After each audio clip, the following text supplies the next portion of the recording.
Hello there. I'm Jacob White, security consultant at Ingram Micro, and a member of our Delta Force team.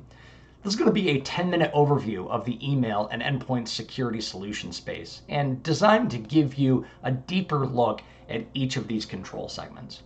This is a good introduction if you're new to security, and a great refresher if you're coming back to information security after a long hiatus. If you're looking for the dead simple rundown, check out our 2-minute video on the subject in our toolkit. So with all that said, let's go ahead and begin. I want to start out by defining the problem here. Threat actors are not script kiddies anymore. They're sophisticated. They know how to defeat traditional security controls, and a lot of times they operate like a crime syndicate. More importantly, they're in it to get paid. That is what all the bad guys are after these days. If you look at the previous year's Verizon DBIR report, nearly 60% of threat actors are working in order to get some sort of financial gain. And we've certainly seen that in some of our most recent attacks that have made headlines. That includes a Colonial Pipeline attack. It's not too old here.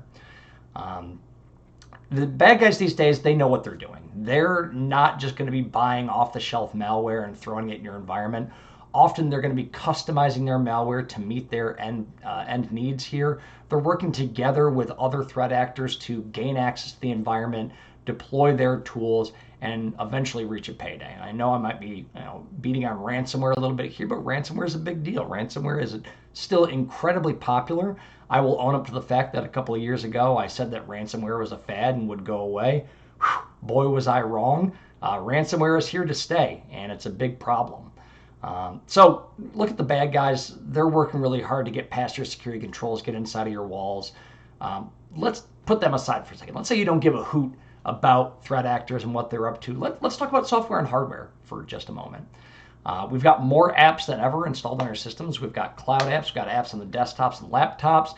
You need to keep these systems safe because odds are your organization is having a hard time keeping up with patching these things, right? And endpoint solutions can help keep your organization safe. Maybe if you've got some out-of-date software, out-of-date apps living on these endpoints.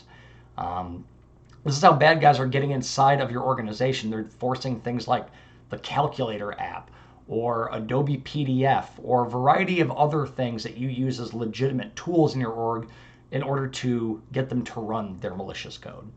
Now let's take a look maybe at hardware in the org. A lot of organizations are sitting on hardware a lot longer than they used to. They're trying to stretch that dollar. Take these apps, take all these pieces of hardware, maybe even storage systems or IoT devices, whatever they may be.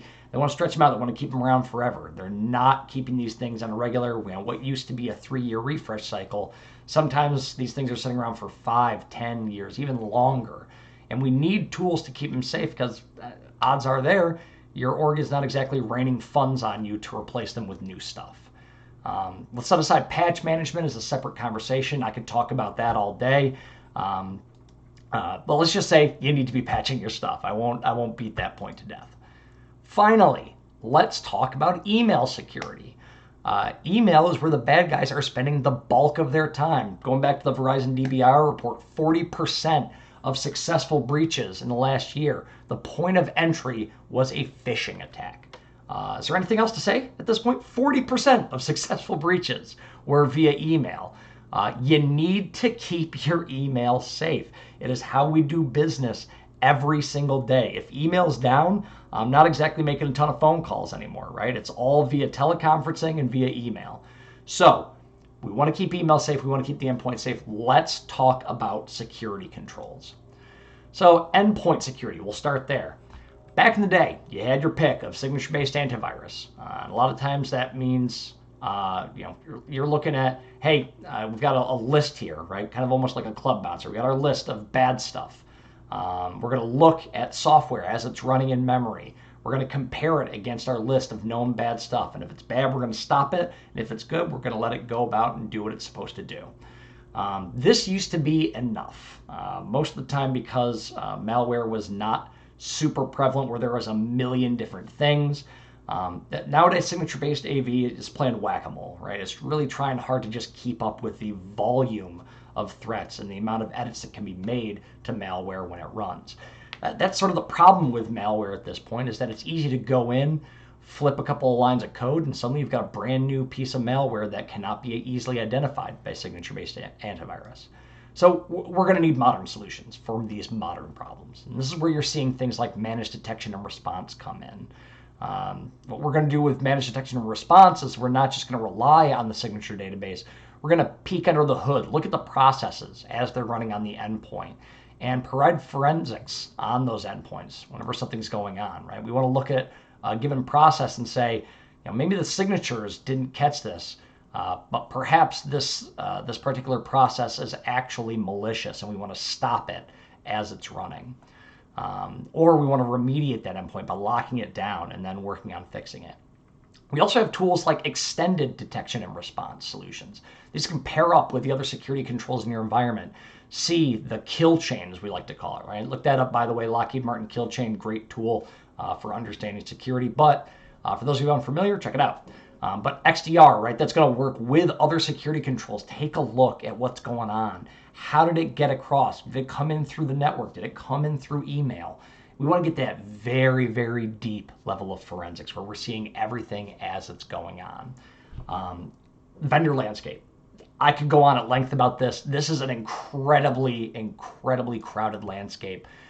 Check out securitylinecard.com. Check out our other toolkits here. We got a lot of information about the vendor landscape when it comes to traditional endpoint, XDR, MDR. The list goes on and on. So once again, go look at those resources. There's a lot of different vendors that occupy this space. But maybe let's look at something a little bit more narrow. Let's look at email security. So email controls, right? I already talked about the 40% thing, right? Beat that point to death. Email security controls tend to act as what we call a mail transfer agent in the SMTP chain for our folks that are a little bit sharper on how SMTP works. Basically, it's a firewall for your email. It's going to sit in between your email server, your email service, if you're using on-prem Exchange or Office 365, and the rest of the outside world as it tries to send you connections and send you email to your service.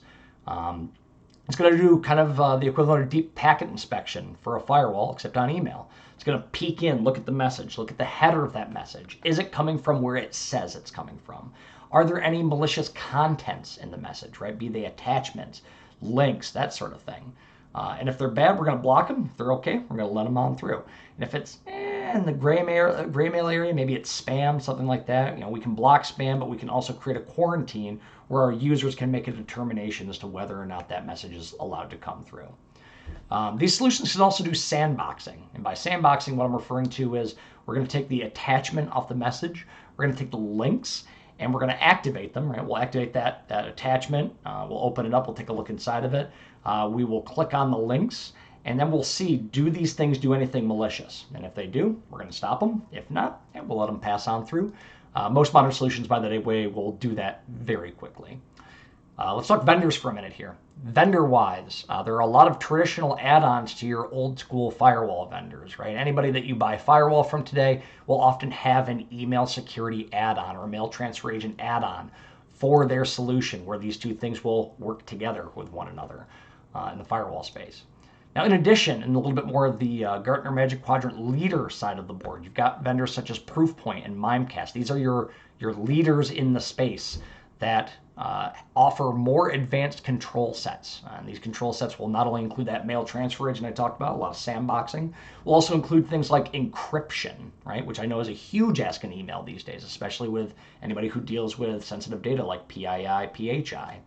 DMARC controls, which is a very novel, brand new solution, lives on the top of the back of DKIM. I could go on at length about that, but we're a little bit limited on time here. And other advanced features that will make your life a lot easier in the email space, especially if you've suffered a recent email breach. Maybe it's time to look at it, getting a little bit more of an advanced control set. I'll emphasize again that you need email security controls. I don't think this is an option anymore. It doesn't matter if you're one guy in a garage with a dog running your business or a multinational corporation. Everybody needs email security nowadays. These two controls, email security and endpoint security, are essential to keeping malware out of the environment and needs to be a part of every single security conversation that you're having. If you want to get even deeper on this topic, please check out securitylinecard.com. Check out some of the other materials that are in our toolkits, including white papers. Or just reach out to me or another member of the Ingram Micro Delta Force team. Once again, I'm Jacob White with Ingram Micro. Stay safe out there, and you make it a great day.